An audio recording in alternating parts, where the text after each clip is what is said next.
Hey Trailblazers, Harrison here. We got exciting news in this 3.1 version of HSR. And the highest point of this special program of 3.1 was the optimization again. We got impactful changes that you should be up to date on it. We'll dive into these optimizations pretty soon. Starting with the trailer, we can see Mydie, one of the Chrysos heirs and also the successor of the criminals, playing now an important role. Not just him, but Tribbie, the demigod of the Passage Titan, Janus, is also playing an important role. In the last chapter of the Trailblaze main quest in Amphoreus, the Trailblaze and the Chrysos heirs finally retrieved Nikador's core flame.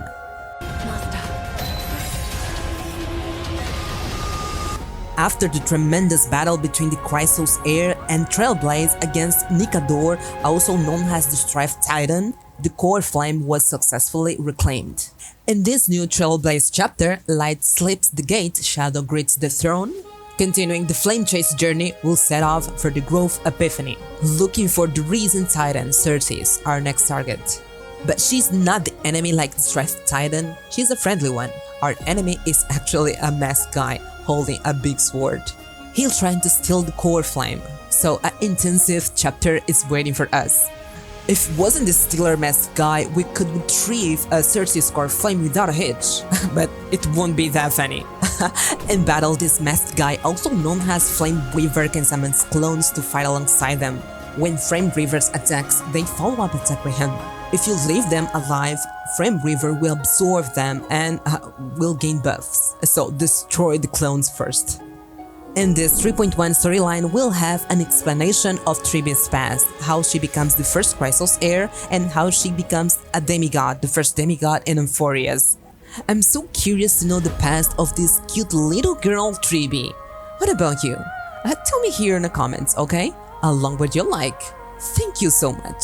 Speaking of her, she's a 5-star quantum character following the path of harmony. As a harmony character, her role is create more advantaged situation and environments for the teammates. But the case of Tribbie, she is also capable to fight by herself. In combat, she uses a rocket as a weapon. Her skill provides buffs for the teammates. Her ultimates take the enemies in a dimension zone. There, the enemies will take increased damage. In this zone, depending on number of enemies hit, Tribbie deals damage to the enemy with the highest HP. The more enemies are hit, the higher the damage she deals. So use her with erudition characters as you see there. In addition, while this zone still exists, when an ally uses the ultimates, she launches follow-up attacks. Being a harmony character, she's also capable to fight by herself. That's true. These new HSR characters are crazy. Is this what they call power creep? Moving on to the next character, the Prince of Kremnos, Mydie. With an immortal body, his HP is actually higher than the majority of the characters. Because of this, in battle, he utilized the own HP and advantage against the enemies. His skill consumed his own HP to unleash greater power. Looks like his talent allows him to track all the HP he loses during the battle until it reaches a certain threshold. Then he will enhance himself to increase even more the power. In this state, he sacrificed the own defense to increase the max HP and the HP. As the HP continues to drop, he can deliver greater power. Judging by what I'm watching, if he got a final blow, will be rejected by the death? I don't know, maybe once or twice, who knows. Have we got an Undyne character? I want him. Moving on to the banners, in the first half we have Tribbie and the first rerun of Yanli. I like Yanli so much, glad to see you again. In the second half, we have the Prince of Kremnos, Mydie, alongside with Hua.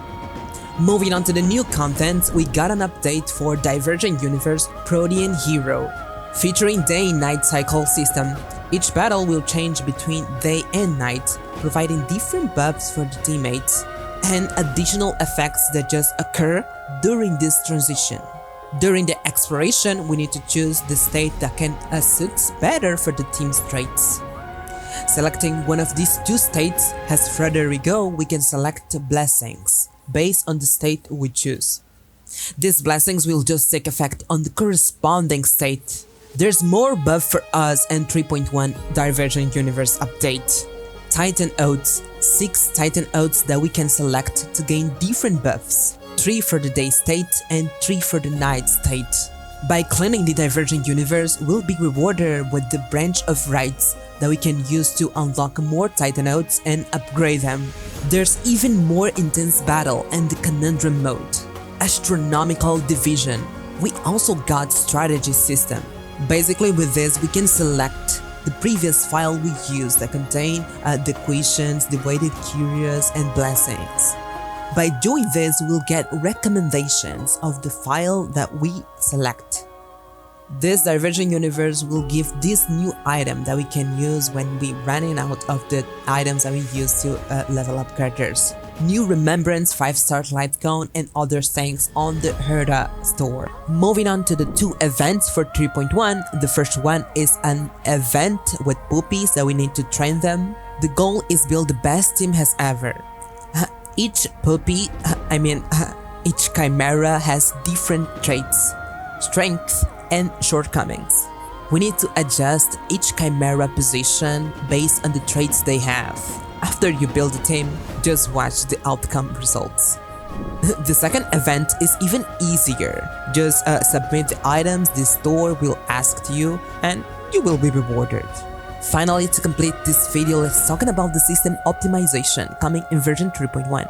Now we can synthesize purple items directly from green ones to save some time. The build guy also got an update. Now we can select one character as the main target to build, and all the informations that we need, all the items that we need to build him will be displayed in Interactual Piece Handbook. The last optimization is actually a message from the devs.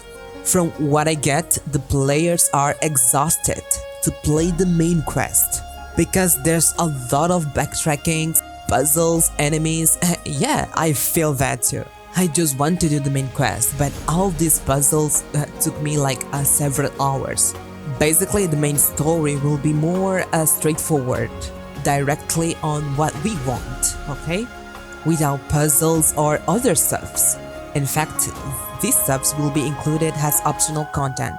Do you go if you want? They are real listeners. Thank you.